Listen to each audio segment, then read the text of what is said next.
नमस्कार दोस्तों, astro clinic में आपका स्वागत है। आज हम लोग बात करने जा रहे हैं कुंडली का 8वां घर और उसमें बैठे 9 के 9 ग्रह क्या रिजल्ट देंगे।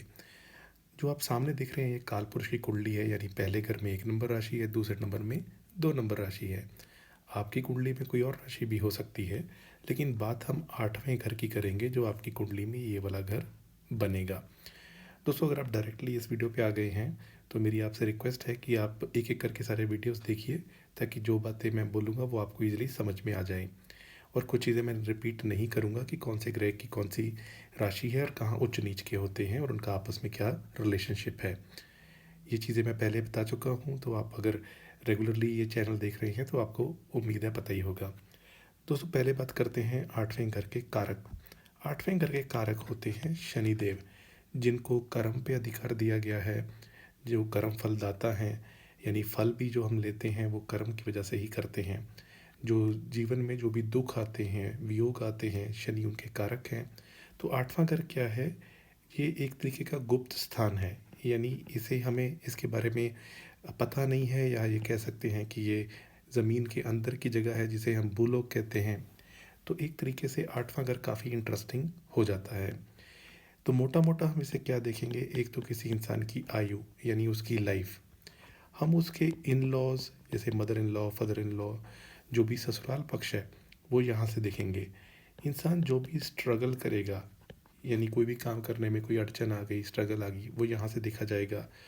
गहरी खोज, कोई इंसान साइंटिस्ट है जो कई साल काम करके कोई बहुत बड़ी खोज कर लेता है, तो ऐसी जो गहरी खोज है, डीप रिसर्च है, वो यहाँ से देखी जाती है। इसके अलावा कोई भी लंबी बीमारी, क्रॉनिक इलनेस, वो यहाँ से देखी जाएगी। जो लोग ऑकल्ट साइंसेस में इंटरेस्ट लेते हैं, जितने भी तरीके के ऑकल्ट साइंसेस हैं, चाहे वो एस्ट्रोलॉजी हो गई, रीकी हीलिंग हो गई, वास्तु हो गया, पालमिस्ट्री हो गई, तो जितने भी तरीके की ये ऑकल्ट साइंसेस होती हैं उसका विचार भी यहीं से किया जाता है। प्राइवेट पार्ट्स, जैसे पिछले वीडियो में मैंने बताया था, 7th हाउस से हम जो देखते हैं वो देखते हैं कि आपकी जो यूरिनरी ट्रैक्ट है, लेकिन प्राइवेट पार्ट्स का विचार यहाँ से किया जाता है। तो इतनी जानकारी के बाद अब हम आगे बढ़ जाते हैं और बात करेंगे सबसे पहले, अगर इस घर में आके बैठ जाए सूर्य देव। दोस्तों, पहली बात तो ये है कि अगर सूर्य यहाँ बैठे हैं तो इसका मतलब आपका जन्म दोपहर को 4 से 6 बजे के बीच में हुआ है, या आप कह सकते हैं कि 6-7 बजे के बीच में हुआ है, क्योंकि जो इवनिंग का टाइम होता है वो सूर्य सप्तम स्थान में होते हैं, यानी 6 से 8। तो तकरीबन 4 से 6 या 4:30 से 6:30 जो टाइम होता है वो यहीं से देखा जाता है, यानी अगर आपका बर्थ ऐसे पीरियड में हुआ है। सेवन्थ हाउस के बाद 8वें घर में जब सूर्य होंगे तो क्या करेंगे, ये क्योंकि अष्टम स्थान होता ही अच्छा नहीं है, तो सूर्य यहाँ होंगे तो ऐसा इंसान एक झगड़ालू स्वभाव का होगा। उसको इंटरेस्ट होगा ऑकल्ट साइंसेस वगैरह वाली चीज़ों में। उसके अंदर जो काम प्रवृत्ति होती है, यानी सेक्सुअल टेंडेंसी, वो ज़्यादा होगी। विचार उसके स्थिर नहीं रहेंगे और वो बातें भी काफ़ी करने वाला होगा, क्योंकि यहाँ बैठे सूर्य की दृष्टि सेकंड हाउस से पड़ेगी। अब जो दृष्टि की मैं बात कर रहा हूँ उसकी वजह से पैतृक संपत्ति मिलने में दिक्कतें आती हैं, यानी परिवार में जो फैमिली लोग हैं उन्हीं के साथ शत्रुता हो जाती है, या उनके साथ फैमिली इनहेरिटेंस, इस सब में पैसा लेने में दिक्कत आती है। अगर सूर्य यहाँ पे मित्र राशि में हो, उच्च राशि में हो, अपनी राशि में हो, तो फिर सूर्य ऐसे इंसान को बहुत सुखी बनाते हैं और जो अशुभ प्रभाव मैंने जो भी बताए वो कम हो जाते हैं। लेकिन अगर सूर्य शत्रु या नीच राशि में होंगे तो फिर वो बहुत चिंता का कारण बन जाता है। ऐसे इंसान के अंदर पेशेंस भी कम होगी, वो जल्दी ही अपना आपा खो जाएगा, यानी धैर्य खो जाएगा और क्रोधित हो जाएगा। तो ऐसा देखने को मिलेगा। दोस्तों, सूर्यदेव के बाद हम आगे बात करते हैं चंद्रदेव की। चंद्रदेव एक नैसर्गिक तौर पे शुभ ग्रह हैं, तो अगर चंद्रमा यहाँ आके बैठ जाएंगे तो क्या रिजल्ट देंगे। अष्टम भाव में अगर चंद्रमा होंगे तो ऐसा इंसान ज़्यादा बात करने वाला होगा, वो ईर्ष्यालु होगा, आत्मसम्मान से युक्त होगा और चिंता करने वाला भी होगा। वो कठोर होगा और दूसरों के प्रति अपने मन में दुर्भावना रखने वाला होगा। ऐसा इंसान झूठ भी ईजिली बोल देता है। दृष्टि की बात की जाए, यहाँ बैठे चंद्रमा की जो पूर्ण दृष्टि है वह दूसरे भाव पर पड़ेगी, जिसकी वजह से वो किसी स्त्री द्वारा धन प्राप्ति का योग बन जाता है।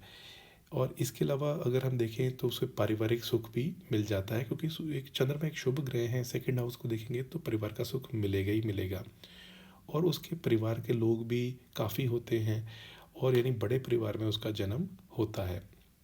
दोस्तों, अगर मित्र राशि में या अपनी राशि उच्च राशि में चंद्रमा हो, तो फिर वो जैसा मैंने बताया स्त्री द्वारा धन प्राप्त होने के योग बन जाते हैं, व्यापार में भी सफलता मिलती है, स्वाभिमानी भी होता है। और लेकिन शत्रु या नीच राशि में हो तो फिर धन की दिक्कत होती है, धन हानि होगी, व्यापार में भी हानि होगी, और जो स्वाभिमान यानी जो सेल्फ रिस्पेक्ट होती है उसकी भी थोड़ी सी कमी देखी जाएगी। दोस्तों, यहाँ ध्यान रहे कि चंद्रमा नीच के 8 नंबर राशि में ही होते हैं, तो कालपुरुषी कुंडली में यहाँ पे वो वैसे भी इतना अच्छा नहीं रिजल्ट देते। अब बात करते हैं मंगल देव की। मंगल देव अगर 8वें घर में आके बैठ जाए तो ऐसा इंसान जो होगा वो मानसिक रूप से थोड़ा अस्थिर होगा, वो लंबे समय तक कोई निर्णय नहीं ले पाएगा, जिसके कारण उसको हानि उठानी पड़ेगी।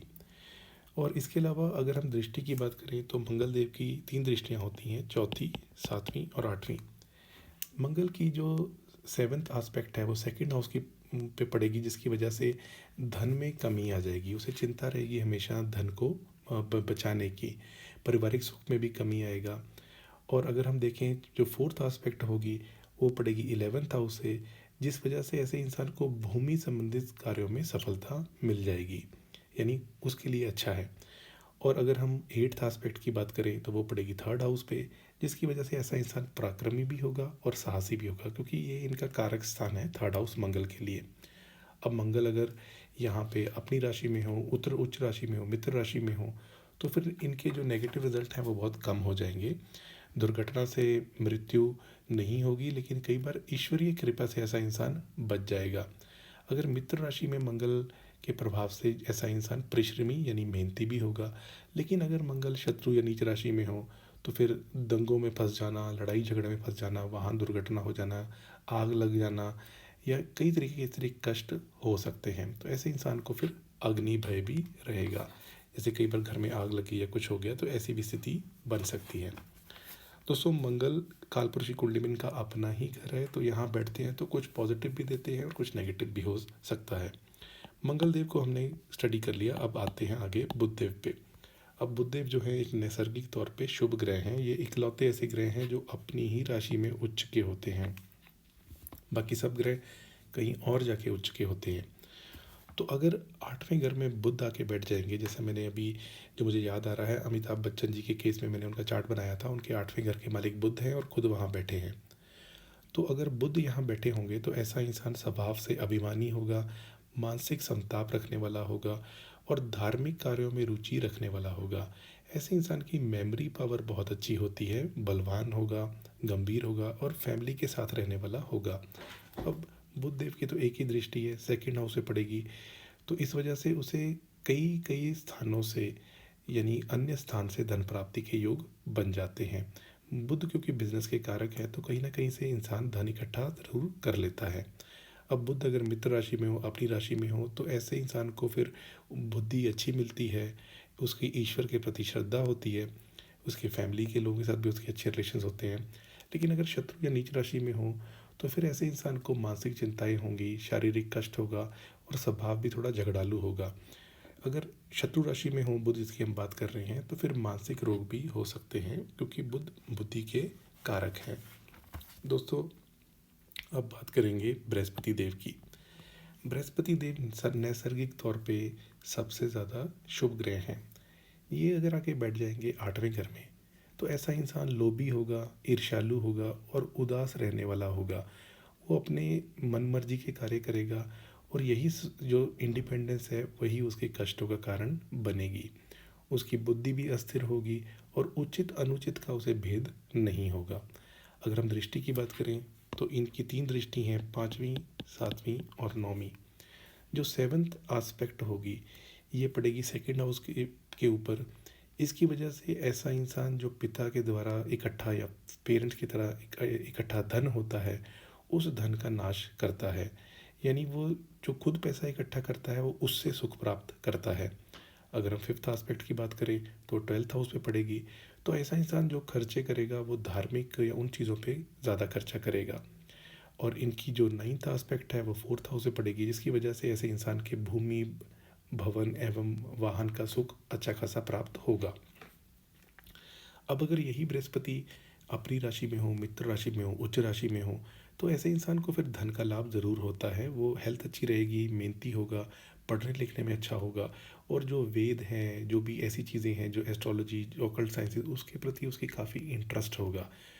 अगर मित्र राशि में गुरु हो तो स्त्री के द्वारा भी धन की प्राप्ति हो जाती है। और शत्रु या नीच राशि में होने पर ऐसा इंसान दुखी होगा, दूसरों से झगड़ा करने वाला होगा, और उसे गुस्सा भी ज़्यादा आएगा। वो परिवार के जो रहस्य हैं वो बाहर भी बता देगा। तो शत्रु राशि में गुरु होने से वो परिवार के साथ उसका जो एक टेम्परामेंट होता है वो मिलता नहीं है, और उसे परिवार के साथ मान सम्मान भी नहीं मिलता। दोस्तों यहाँ ये ध्यान रहे, बृहस्पति भले ही नीच राशि में हो, शत्रु राशि में हो, लेकिन इनकी दृष्टि हमेशा अच्छी होती है, तो दृष्टि का रिजल्ट अच्छा होगा। कई सारे लोग जो फॉरेन कंट्री में रहते हैं, फॉरेन जाना चाहते हैं, तो यहाँ बेटे गुरु की क्योंकि 12th हाउस पे एस्पेक्ट पड़ेगी, तो ये फॉरेन का भी जाने का या सेटल होने का योग बना देंगे। दोस्तों अब बात करते हैं अगले प्लैनेट की, जो बन जाते हैं शुक्रदेव। जो मैंने अभी आपको बताया उसमें अमिताभ बच्चन जी के बुध तो यहाँ हैं और शुक्र भी यहीं बैठे हुए हैं। जो चार्ट है मेरे प्लेलिस्ट में, आप जाके देख सकते हैं।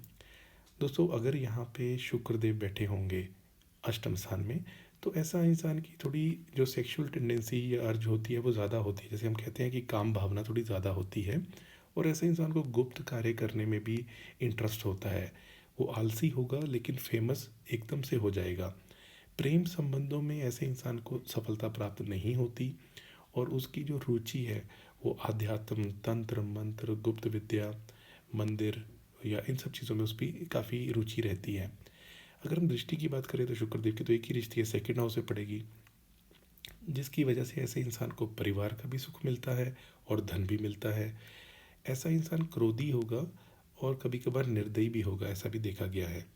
अब अगर शुक्रदेव अपनी राशि में हो, मित्र राशि में हो, उच्च राशि में हो, तो ऐसा इंसान सुखी होगा, धनी होगा और सहज बनता है। जीवन साथी उसका पूरा सहयोग करता है, आयु लंबी होती है। लेकिन अगर यहाँ पे वो शत्रु या नीच राशि में हो तो फिर आर्थिक संकट होते हैं, शारीरिक कष्ट भी होता है, और अगर वो बिजनेस करता है तो उसमें उसको अस्थिरता झेलनी पड़ती है, यानी व्यवसाय में भी उसे कुछ ना कुछ स्टेबल नहीं हो पाता उसका बिजनेस या जॉब, ऐसे कह लीजिए। आगे बढ़ते हैं, बात करते हैं शनिदेव की। अब शनिदेव तो यहाँ के कारक ही हैं, और यहाँ पे अगर शनि होंगे तो क्या करेंगे।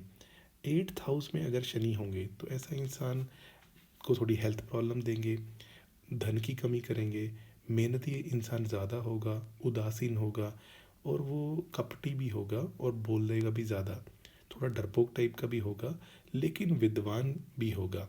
तो ओवरऑल हम ये कह सकते हैं कि शनि 8वें घर में बैठते हैं तो इंसान को कुछ ना कुछ दुख दर्द ज़रूर देते हैं, और वो कभी कभार अपनी जो कंपनी होगी वो भी जो निम्न किस्म के लोग होते हैं जो कुछ ऐसे काम करते हैं तो उनके साथ भी रख रख सकता है। और अगर वैसे देखा जाए तो ऐसा इंसान क्लेवर तो होगा, वो शत्रुओं के द्वारा घिरा हुआ भी होगा और गुप्त कार्य करने वाला भी होगा। यहाँ का शनि इंसान को नौकरी या व्यवसाय के कारण फॉरेन कंट्री में भी सेट करा देता है। दोस्तों शनिदेव जो हैं ये कुंडली के सेकंड हाउस में, चौथे घर में, 8वें में और 12वें में ये जेल यात्रा का भी योग बना देते हैं। तो उनमें से 8वां घर एक घर होता है जहाँ पे शनि ऐसा रिजल्ट दे सकते हैं। उसका बहुत बड़ा कारण होता है उसकी कंपनी, यानी वो किन के साथ रहता है। अगर हम दृष्टि की बात करें, शनिदेव की 3 दृष्टि हैं, तीसरी, 7वीं और 10वीं।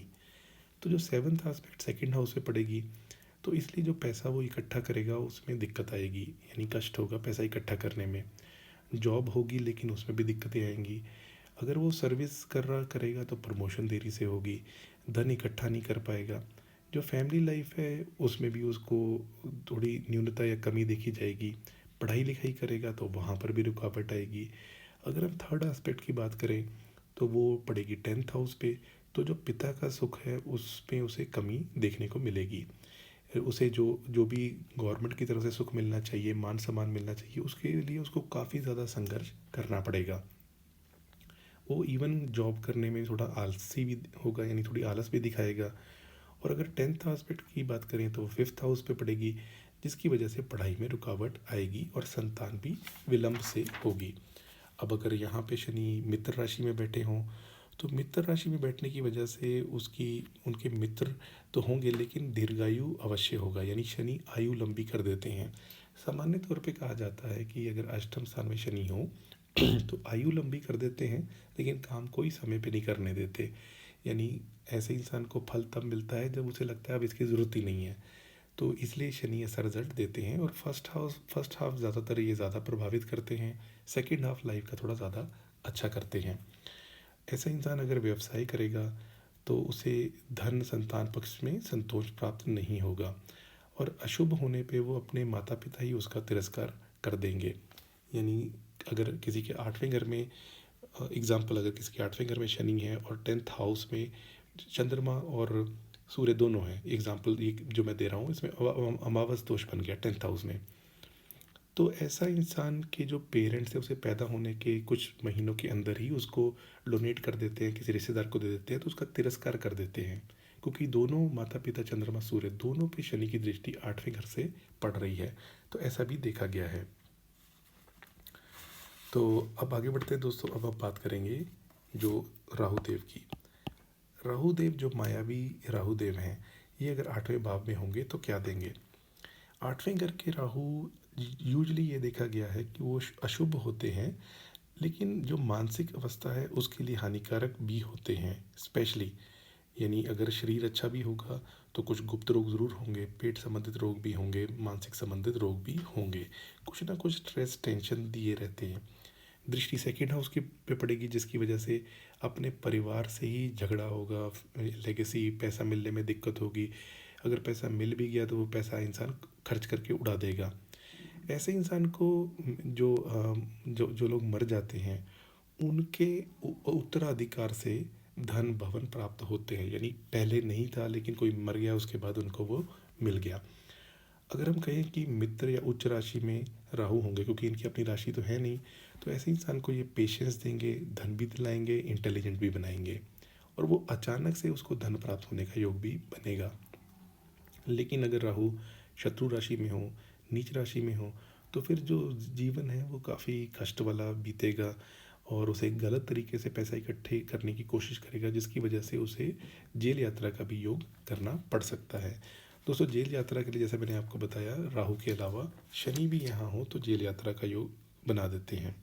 अब बात करते हैं केतुदेव की। केतुदेव अगर 8वें घर में हो तो फिर ऐसा इंसान स्पोर्ट्स के क्षेत्र में बहुत ज़बरदस्त तरक्की करता है, नौकरी में भी सफलता होती है उसकी और वो एक कुशल मतलब जो एम्प्लॉयज़ होते हैं उनमें काफ़ी अच्छा वो काम कर पाता है। जैसे कई बार हम देखते हैं एम्प्लॉय ऑफ द मंथ, उस टाइप का उसका सीन बनता है। अगर केतु मित्र राशि में हो, उच्च राशि में हो, तो ऐसा इंसान बहुत फेमस होगा, गवर्नमेंट से जुड़ेगा तो वहाँ भी बड़ा अच्छा काम करेगा, अच्छा धन लाभ प्राप्त करेगा। लेकिन अगर कहीं केतु यहाँ शत्रु या नीच राशि में हो तो फिर धोखे से हानि होने की संभावना बन जाती है। अचानक दुर्घटना से भी जातक को कष्ट होता है और उसको अपने ही जो नोन लोग हैं उनसे उसको दिक्कत झेलनी पड़ती है। दोस्तों, ये रहा कैसा होगा 8वें घर में सभी ग्रहों के बैठने का रिजल्ट। मेरे चैनल पे अलग अलग प्लेलिस्ट हैं एस्ट्रोलॉजी सीखने की भी, फेमस सेलिब्रिटीज़ की भी, और जो कोई इंसिडेंट हुए जैसे 9/11 उनकी भी, और महीना कैसे जाएगा उसकी भी। तो अगर आप इन सब चीज़ों में इंटरेस्टेड हैं तो मेरे चैनल को प्लीज़ सब्सक्राइब कर लीजिए। ये वीडियो अच्छा लगा तो आप इसको लाइक एंड शेयर कर सकते हैं। आज के लिए इतना ही। आपका बहुत बहुत आभार।